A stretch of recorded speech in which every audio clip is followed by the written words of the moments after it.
نحمده ونصلي ونسلم على رسوله الكريم اما بعد.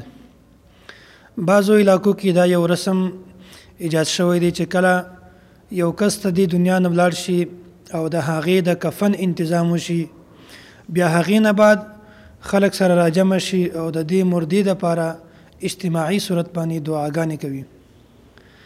او بل دا یو رسم په بعضو علاقو کې چې کله جنازه وشي، په جنازې نه بعد په هغه ځای کې په اجتماعي صورت باندې د دې مردې دپاره دعاګانې کیږي او قرآن خواني هم ورته کوي. دا یو رسم او بدعت دی، د دې په شریعت کې هیڅ حیثیت نشته. کوم چې دا مردې دپاره شریعت دعا مقرره کړې ده، هغه داسې جامع او معنی دعا ده که چیرته مونږ او تاسو ټول ژوند او ټول عمر په دینه ښه او بهترینه دعا ویل غواړو، نو داسې ډیره زیاته او بهترینه دعا نشته. بلکې کوم ځای کې چې شریعت په اجتماعي صورت باندې د مردې دپاره د دعا کولو حکم کړی دی، هغه د جنازې مونځ دی. جنازې مونځ کې صرف د دې مردې دپاره مونږ تاسو په اجتماعي صورت باندې دعا کولی شو، او دین علاوه مونږ تاسو انفرادي طور باندې هم د دې مردې دپاره دعا کولی شو. خو په جنازې نه د مخې او په جنازې نه فوراً بعد په اجتماعي صورت باندې د دې مرده دپاره اجتماعي صورت باندې دعا کول د دې په شریعت کې هیڅ حیثیت نشته. بلکې فقهای کرامو داسې دعاګانو ته مکروه او بدعت نه ویلي دي، او کوم کسان چې په اجتماعي صورت باندې په جنازې نه مخته او په جنازې نه وروسته دعاګانې کوي، دا د شریعت حصه نه ده، بلکې دا نن سبا د خلکو خپل ایجاد دی. زه په دې مختصر کلیپ کې نن د فقهای کرامو عبارات پیش کوم.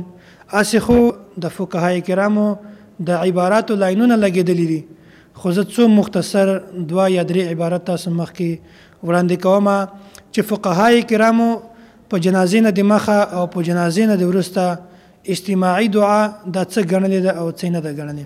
امام ابو بکر بن حامد الحنفي رحمت الله علیه هغه لیکلی دي ان الدعاء بعد الجنازه مکروه.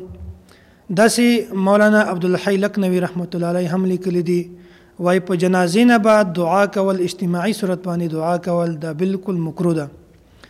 نبی کریم صلی الله علیه وسلم او صحابه کرام، تابعین، تبع تابعین، هغه ډېرې جنازې کړې دي. د صحابه کرامو جنازې کړې دي، اسې د عامو خلکو جنازې هم کړې دي. خو د نبی علیه الصلاۃ والسلام د صحابه کرامو نه او تابعین، تبع تابعینو نه د یو نه هم دا ثابت نه دي چې هغه جنازې نه مخکې او جنازې نه متصل بعد اجتماعي دعا کړې وي. بالکل د یو صحابي نه هم دا ثابت نه دي. نن سبا چې کوم اجتماعي صورت باندې دعا کیږي دا د خلکو خپل یو ایجاد دی. او داسې خلاصة الفتاوی کې امام طاهر بن احمد رحمت الله علیه دا فرمای لا يقوم بالدعاء في قراءة القرآن لأجل الميت بعد الصلاة الجنازة وقبلها. او داسې مرقات کې ملا علی قاری رحمت الله علیه دا فرمای لا يدعو للميت بعد صلاة الجنازة لأنه يشبه زیادة في صلاة الجنازة. نو د دو ټولو عباراتو نه دا معلومه شوله چې ځینې کسانو په جنازې نه مخکې دعا کول دا هم مکروه ګڼلې ده، او جنازې نه وروسته دعا کول دې ته هم د مکروه نه ویلي دي، بلکې دا بدعت دی. نو په دې باندې تفصیلي بیان حضرت الشیخ متکلم اسلام مولانا محمد الیاس ګمن حفظه الله موجود دی، خو زه هغه صرف مختصر ما تاسو مخکې عبارات پیش کړل.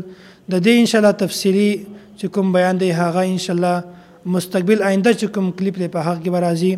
په دې کلیپ کې ما تاسو مخکې صرف د فقهای کرامو عبارات پیش کړل چې فقهای کرامو په جنازې نه مخکې او په جنازې نه وروسته اجتماعي صورت باندې دعا کول دا بالکل مکروه او بدعت یې ګڼلې ده.